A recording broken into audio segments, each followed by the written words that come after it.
If someone asks you what's the first thing that comes to mind when you think of batteries, chances are you're probably thinking of the Energizer Bunny. Why? Because since the launch of the Energizer brand in the late 1980s, the Energizer Bunny has been part of our lives through clever marketing and advertising campaigns, building, maintaining, and selling the Energizer brand to people all over the world. In fact, Advertising Age ranked the Energizer Bunny number 5 in its top 10 ad icons of the 20th century. Energizer realizes that success means more than just having a great product. In order to continue to grow a brand for long-term success, you need to have great marketing. Energizer was actually founded in the late 1800s as the National Carbon Company, and it was founded by two inventors, the inventor of the dry cell battery and the inventor of the flashlight. We invented the first alkaline battery and commercialized it. We invented the first lithium battery. We invented the watch battery, so from the mid-1950s, it was the first time people were allowed to stop winding their watches and they could rely on another means. That accelerated a tremendous amount of growth. And we're really proud of the innovation that has come from this company over the years. A lot of people think marketing is the same as advertising or selling, but there's a lot more to it. For a company like Energizer, marketing involves creating new products under its Energizer brand, deciding what price to sell them at, and promoting them and distributing them to customers all over the world. Marketing is changing dramatically and has been for the past several years. While there's a lot of the executional elements like advertising and like the product development that we have to do, the real magic of marketing is understanding consumer needs, understanding how they use your products, and being able to capitalize on their needs and address them better than anybody else. In the United States, the field of marketing has evolved over the decades into 4 eras.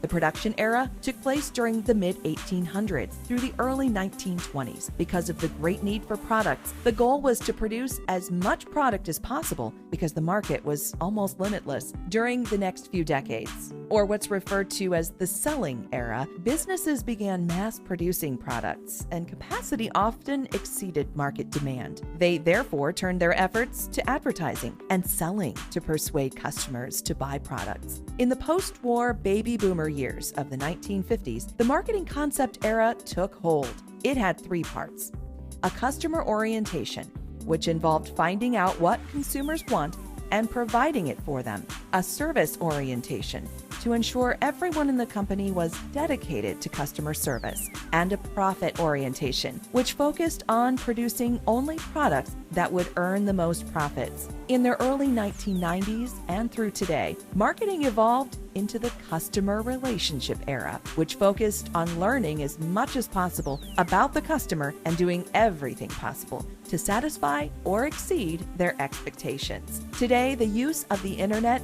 and social networks to gather information from customers has become an important part of this mix. Over the last few years, we've really diversified our marketing plan across a variety of mediums. Marketing all the way up and through the late 90s up to about 2000 was heavily focused on TV advertising, broad reach media, and building the brand. Now we have online efforts, we have in-store efforts. You know, in the 90s, it would have been 90 to 95% television advertising. If you look at it today, it's less than 50% television, so we still use a lot of it, but the digital channels, social media, mobile marketing have taken on tremendous importance in the way we talk to consumers about the brand. Today, marketing is all about pleasing customers. Almost every marketer knows about the 4 P's of marketing: product, price, place, and promotion.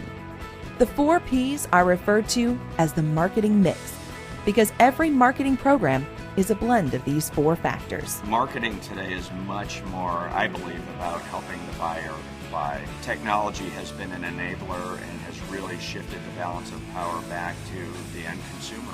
Consumers now have a lot more control over messages they choose to hear. And that's a little bit different from a few years ago when retail was the primary way that consumers purchase products. Now they can do it in multitudes of ways. And they can quickly find out which brands and products best meet their needs and which ones best align with their ambitions and feel like something that they want to form a relationship with. It's important for Energizer to build relationships with consumers. It's not just about selling products, but it's about initiating a conversation with them. And through the use of the Energizer Bunny, that's how we've done that. We've built a relationship that scopes well beyond the product set that carry the brand name. And that relationship we've formed is really the basis of what makes us different from our core competitors. So it's well beyond the products, it's really the brand relationship that makes Energizer unique and different. The marketing process includes such activities as finding new opportunities, conducting market research, identifying target markets, designing a product to meet the needs you discovered during market research, conducting product testing, developing brand names and packaging, setting price, selecting a distribution system, developing a promotional program, and building relationships with customers. All of our brand managers have to focus on the 4 Ps. First and foremost, having the product that meets consumers' needs. They've got to think about how it's priced in the market. The pricing is critical to whether it's going to be successful and whether it's going to be of value to consumers or not. We do many pricing sensitivity studies to understand the different dynamics associated with our product portfolio and how raising one price and identifying the appropriate price gap can really impact our business in a positive way. Distribution channels are of critical importance to us and how we deliver it to consumers. And our category, like many, is highly promoted, and that's a way you talk to consumers about the brand in a different way and form relationships. So our brand plans, our brand managers are rooted, what we do is rooted in the 4 Ps and how we look at our products and our business.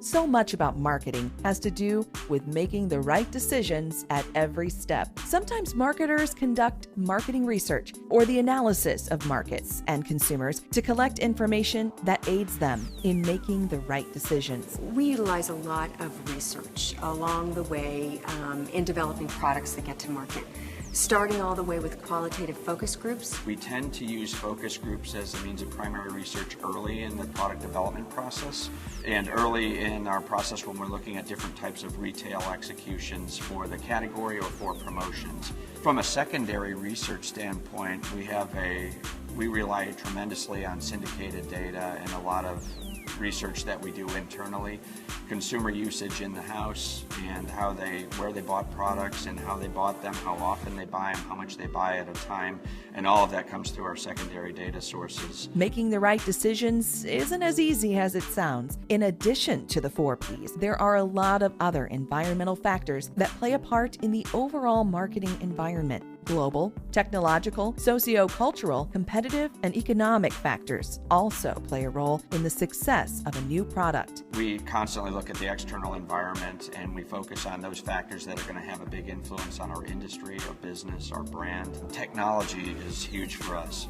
Nobody buys batteries just to have batteries. They buy them to use in an electronic device, something that's important to them. So any changes in those devices and the technology in those devices is of significant importance to us and can have a really big impact on our business. Energizer has a wide variety of products and services, and they know that some customers are more likely to buy certain products or services than others. Their target market is segmented, and thus their marketing efforts must also be segmented to appeal to different groups whose members have similar characteristics such as geographic location, age, gender, income, or a host of many other characteristics which can be used to divide a target market into smaller units. We've done a lot of work on consumer segmentation. The reality of it is everybody buys batteries. It's a broad demographic. They buy it all over the world, so it's a broad geographic segmentation.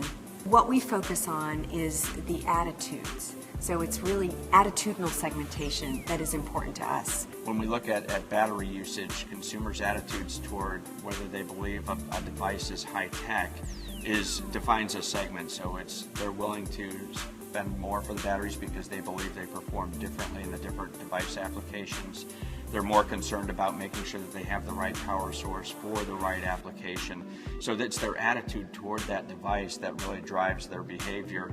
And that's what we focus on for the Energizer brand. These days, it's not enough to just have great products. Marketers use relationship marketing to not only keep customers satisfied, but to keep them coming back. Like other successful companies who incorporate the internet into their marketing activities, Energizer uses social media outlets such as Facebook and Twitter as one way to build and enhance its relationship with customers. In terms of where we fall on the spectrum of relationship marketing versus mass marketing, I would say we span the spectrum. We're becoming a lot more targeted in the new products and making sure that we're developing the one-on-one relationships and reaching people digitally, through social media, through mobile, and in the places that's important to them. So we've learned that there's a lot more to marketing than you may have initially thought. We also have learned that even a product as universally respected as the Energizer battery requires a great deal of planning, thought, and promotional savvy to succeed. Because the company does such a great job of this,